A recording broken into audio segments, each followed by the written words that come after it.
One sided love एक जहर की तरह होता है और जिससे भी होता है उसे बहुत सारे इमोशनल पेन से गो थ्रू होना पड़ता है। सो आज हम समझेंगे कि अगर किसी के भी साथ ऐसा है तो इस सिचुएशन से बाहर कैसे आए।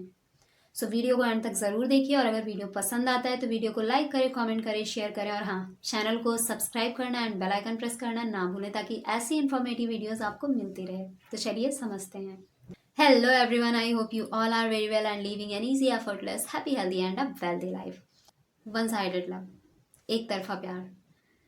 जिसे हुआ उसने अपने पार्टनर को, जिससे भी हुआ, उसे प्रपोज किया और फिर क्या होता है, वो मना कर देता है बिकॉज उससे नहीं होता उससे प्यार। अब ये इंसान क्या करेगा? ये इंसान या तो खुद को आइसोलेट कर देगा या फिर हो सकता है बहुत सारे लोग तो नशा करना शुरू कर देते हैं।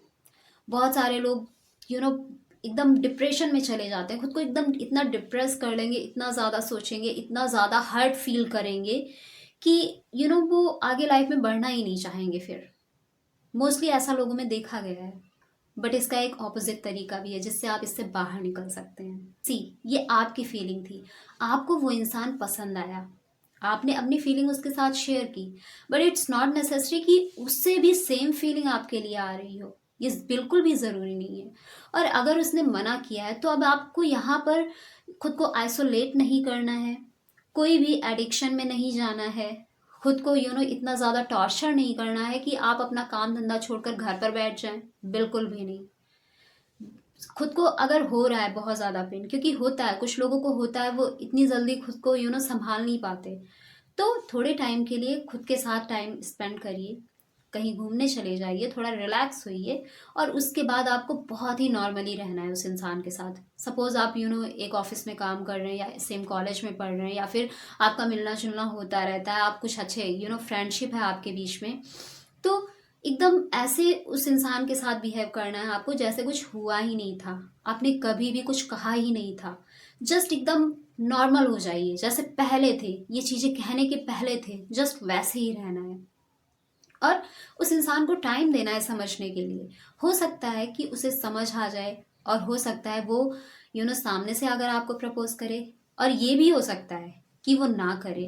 तो इसमें खुद को इतना हर्ट नहीं करना है बिकॉज एक इंसान पर जिंदगी नहीं खत्म होती है। हो सकता है आपके लिए इससे बेहतर कुछ और हो।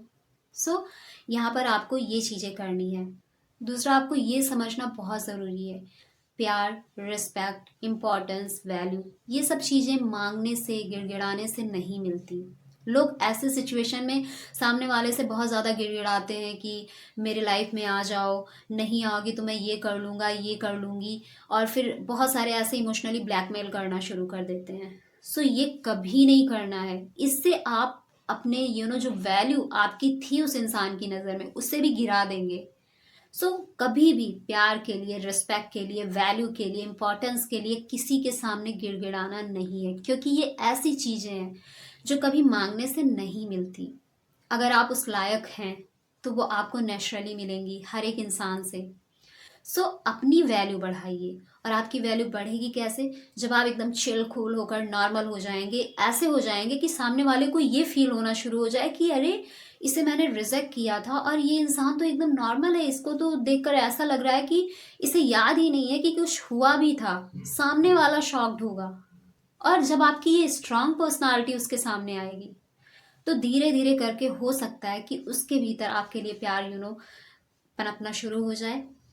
सो आपको एक स्ट्रांग पर्सनालिटी बननी है। खुद को इतना ज़्यादा बस एक इंसान ने रिजेक्ट किया और खुद को एकदम इमोशनली पेन में झोंक दिया, खुद को हर्ट करना शुरू कर दिया, ये गलती से भी नहीं करनी है।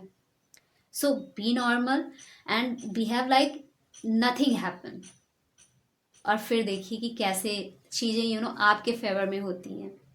सो इसे ज़रूर आजमाइए अगर किसी के भी साथ ऐसा होता है। And see in the next video. तब तक के लिए bye bye and take care. Thanks.